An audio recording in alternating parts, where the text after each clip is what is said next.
Hey, y'all, let's cover 2.5. So the first thing we have is the zero product property for quadratic equations. And that means that if you have A times B is equal to 0, then one of those has to be 0. Nothing else multiplies together to give you a 0. Not two negative numbers, not any positive numbers, not a negative or positive number. It has to be a 0, okay? So if given a quadratic equation, ax squared plus bx plus c is equal to 0, a cannot be 0 here, otherwise it would not be a quadratic, okay? So we're going to start off by factoring. I'm just going to jump down here to example 1, and it says to factor and solve the equation. So we've got x squared, I'm just going to rewrite it, x squared plus x minus 6 is equal to 0. Now there's many ways we can factor it. I'm just going to start off with just the breaking into parentheses. X and x. For 6, it would be 3 and 2, because that will give me a 1, which is my coefficient of my x variable. Whenever I do 3x and 2x. And then because my middle number is positive, I need my larger number to be positive. We already know this. So now I'm going to take each of these binomials and set them equal to 0, because this is an equation that we can actually solve for x. So x plus 3 equal to 0 and x minus 2 equal to 0. Solve for this one, subtract 3 from both sides, we get x is equal to negative 3. Add 2 to both sides, we get x is equal to 2. And those are the answers for this. Please note the degree was 2, therefore we're going to have 2 answers as well. All right, solve the quadratic equation by factoring. So same exact thing, x squared plus 8x plus 15.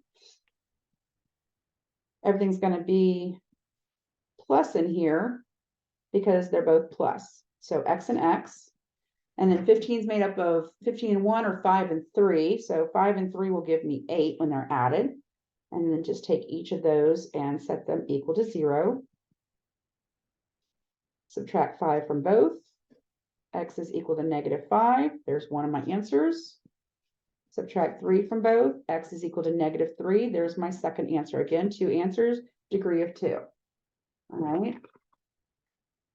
Using the zero product property to solve a quadratic equation, written as a difference of squares. So we've got the difference of 2 squares. There's 2 different ways to solve this, but they want us to solve written as difference. Okay, we can just do it the way they're having it here.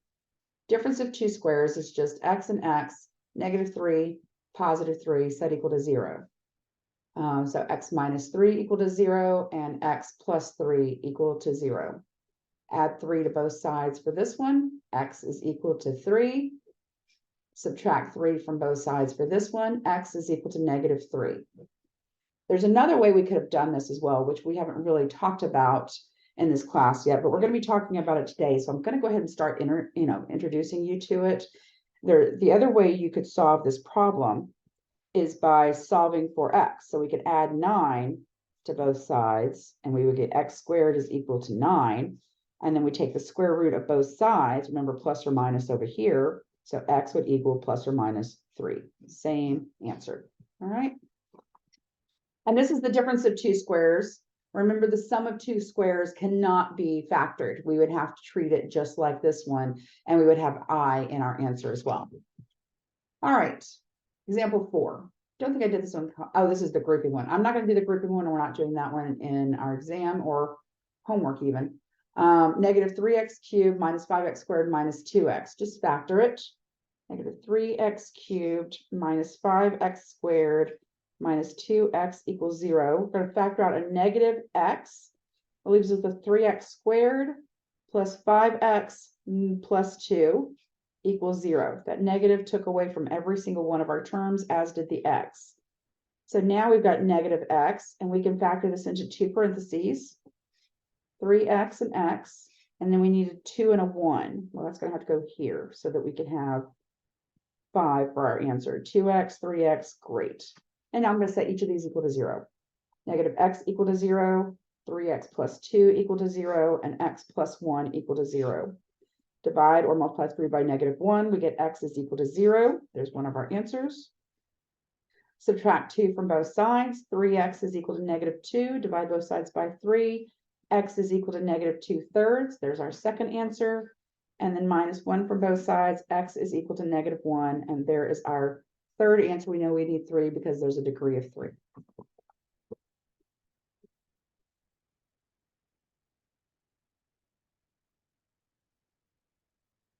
Using the square root property. This is the one I was using just a moment ago when I had x squared is equal to a constant. To get rid of the x squared, you have to take the square root of both sides. When you take the square root of x squared, you get x.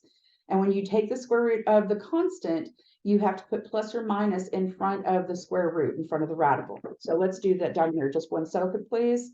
Give me just one moment. Okay, so let's look at x squared is equal to 8. All right, so x squared is equal to 8. All we're going to do is take the square root of both sides. Square root of x squared is going to give us x. When we take the square root over here, we need to have plus or minus in front of it. So that's equal to plus or minus the square root of 8. Here's what we need to do regarding this. 8 breaks down. 8 breaks down into the square root of 4 and the square root of 2. All right. So x is equal to plus or minus square root of 4 is 2, square root of 2. And those are our two answers that we're going to have. All right, let's come down here to 4x squared plus 1 is equal to 7. Please be careful with this. They want us to use the square root property on this one. So what I'm going to do is 4x squared plus 1 is equal to 7. We have to subtract 1 from both sides to do the square root property. All right, divide both sides by 4. And we get x squared is equal to 6 over 4. Leave it as it is for now. Let's go ahead and take the square root. When we do the square root on the left, it's just x. Square root on the right is plus or minus the square root, which is equal to plus or minus the square root of 6 over the square root of 4 is 2. If you would have left it in this format, you would have lost a point because you have to make sure that your denominator has no square root. If you went and reduced as the 3 halves, you would have had to rationalize your denominator by multiplying both by square root of 2. Okay. Let's solve by completing the square. All right, given this problem, I always set this up like this. Now, the way I'm going to show you is only for an equation that has an equal sign, equal to 0. I move my 5 to the other side. It becomes positive. And I always set myself up for the completing of the square. So I'm going to look in whatever I put in here, I add to this side, I have to add to this side because there's an equal sign and I have to keep them balanced. All right. To find out what number is going into these spots, I only look at my middle term, the coefficient, the -3. You take that -3, take half of it, and then square it. 3 squared is 9, 2 squared is 4. So 9/4. I'm adding to both sides. That's what you do to find who goes into these spots. All right, make sure you have that. So it's half squared, half the middle term squared. All right, and the next thing is completing the square. To complete the square, you have to take the square root of the first, the sine of the middle, and the square root of the last. Okay, so that's done. For the right side, we can just go 4 times 5 is 20 plus 9 is 29 over 4. All right, now we can use the square root property. Square root of both sides plus or minus the square root is x minus 3 halves is equal to plus or minus the square root of 29 over the square root of 4 is 2. And then the last thing is we're going to add 3 halves to both sides. And we get x is equal to 3 halves plus or minus the square root of 29 over 2. You can leave it in this form, or I'm not saying you have to, x is equal to 3 plus or minus the square root of 29 over 2. Either one of these I would accept as an answer, as long as it's not a complex number with imaginary number in it, okay? Because imaginary number has to be separate. All right. Quadratic formula. Given a quadratic, ax squared plus bx plus c equals 0, you can use the quadratic formula to find x. Because x is equal to negative b plus or minus the square root of b squared minus 4ac, all of that over 2a, right? And of course, a can't equal 0 because it wouldn't be a quadratic. So let's come down here and actually do this, and I'll rewrite the formula for you again.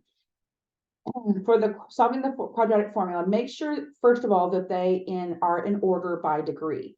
Also, make sure that it's set equal to 0 and there's not a number on the other side, okay? So being that, we look at the coefficients and the constant. A is the coefficient to x squared. So in this case, it's 1. B is the coefficient to x, and that is 5. And then C is equal to the constant. Now we're going to use x is equal to negative b plus or minus the square root of b squared minus 4ac, all of that over 2a. So x is equal to negative b, so negative 5, plus or minus the square root of b squared, so 5 squared minus 4 times a, which is 1, times c, which is 1. All of that is over 2 times a, which is 1. Okay, so x is equal to negative 5 plus or minus the square root. Well, that's 25 minus 4, all of that over 2. X is equal to negative 5 plus or minus the square root of 21 over 2. And that's my answer. Nothing else I can do there. 21 is prime. Well, no, it's not prime. I'm sorry. 21 just is made up of 7 and 3 and 21 and 1. So there's nothing else we can do with that. All right, let's go to the next. Discriminant. The discriminant is what's underneath the radical for our square root, for our quadratic formula. So given a quadratic where you have a, b, and c, the discriminant is what's underneath the radical of the quadratic formula, b squared minus 4ac. And it tells us whether solutions are real numbers or complex numbers and how many solutions of each type to expect. So if we take this and we calculate based on the function they give us, and we find out that b squared minus 4ac is equal to 0, well, that means we're going to have one rational solution that's a double solution. If we find out that b squared minus 4ac is positive, it's greater than 0, so it's positive, and a perfect square, then there's two rational solutions.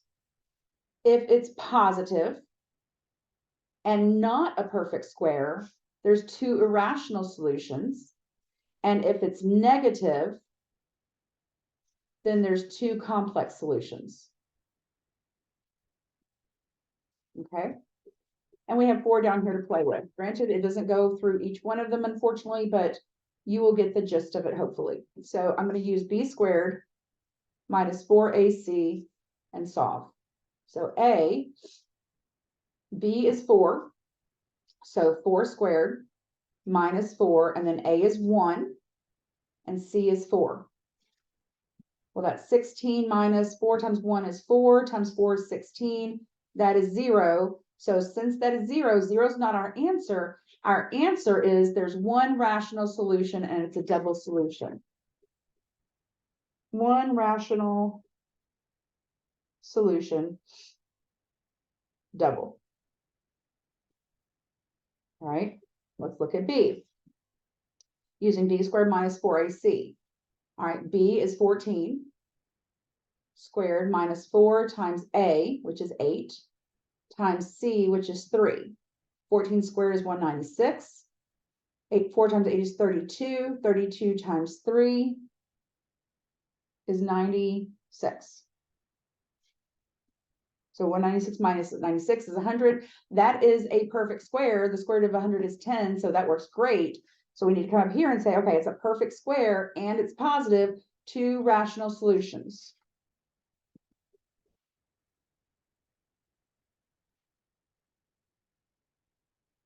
And that is what my answer is for that. Let's look at C.